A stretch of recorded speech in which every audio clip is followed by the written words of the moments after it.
Hi everyone. This small video is pertaining to one of our articles published in New Emirates Medical Journal.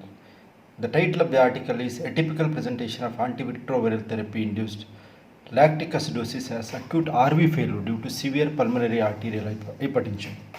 Friends, we all know that lactic acidosis of any etiology carries poor prognosis and the mortality can be as high as 50 to 81%. The prognosis depends on the ability of the treating physician to identify the cause behind this lactic acidosis and promptly withdrawing the offending cause and also maintaining the tissue perfusion through symptomatic medications and therapy. So in HIV infected patients, heart forms a mainstay of therapy. Due to heart antiretroviral therapy medications, patients can end up with what is called as NALA, lactic acidosis, severe lactic acidosis due to NRTIs and NNRTIs. So we all know that lactic acidosis can be subdivided into type A, type B and type D lactic acidosis. We are only interested here about type B lactic acidosis, which is further subdivided into type B1, B2 and B3. B2 lactic acidosis is due to toxins and drugs. We all know that the symptoms of lactic acidosis can be from exhaustion, extreme fatigue, muscle cramps to abdominal pain and vomiting and diarrhea. So in our patient, we received a middle-aged man who did not have any other comorbidities but known to be HIV infected from last 10 years on antiretroviral therapy, presented with acute onset breathlessness of 2 days duration, which was NYHA class 2, and patient was in extreme fatigue and patient was sick when he was brought to the hospital. On clinical examination, patient was in hypotension, tachypneic and tachycardic, and his ECG was showing right axis deviation with RV strain, and echo was showing dilated RA-RV with reduced RV function, and pulmonary artery pressure RVSP was around 70 millimeters of mercury.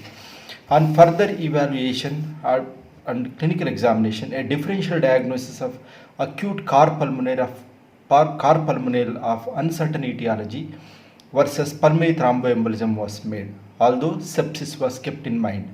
So once ABG, other renal parameters, liver parameters, thyroid and routine investigations were available, a diagnosis of lactic acidosis was made, and immediately once this diagnosis was made, we withdrew the medications, NRTIs and antiretroviral therapy medications, and the patient was given appropriate fluid therapy, nebulization, mechanical ventilation, correction of acidosis and supportive therapy. With this, after 2 days we were able to extubate him, and he was discharged on day 6.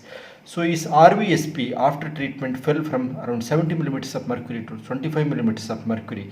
His RV function recovered. Both his ECG, chest X-ray, all those ECG changes which were noted initially were reversed, and earlier induced severe pulmonary arterial hypertension, although is reported in literature very rarely. So what is the exact cause behind this one, we don't know. The complex interplay which causes elevation in pulmonary arterial pressures and dilatation of the systemic vascular and splanchnic vessels can give rise to severe degree of hypertension, giving rise to severely elevated pulmonary artery pressures. So this may be the cause for acute RV failure.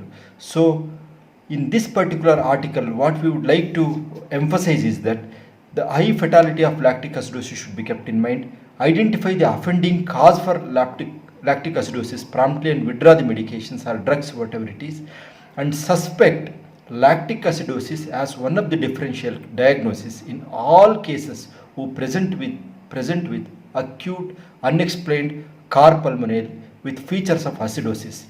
By this one, if we can keep this lactic acidosis in mind, we can save a lot of lives. So to further know and understand about this atypical presentation, kindly go through your article in New Emirates Medical Journal. Thank you very much for your patient listening. Thank you.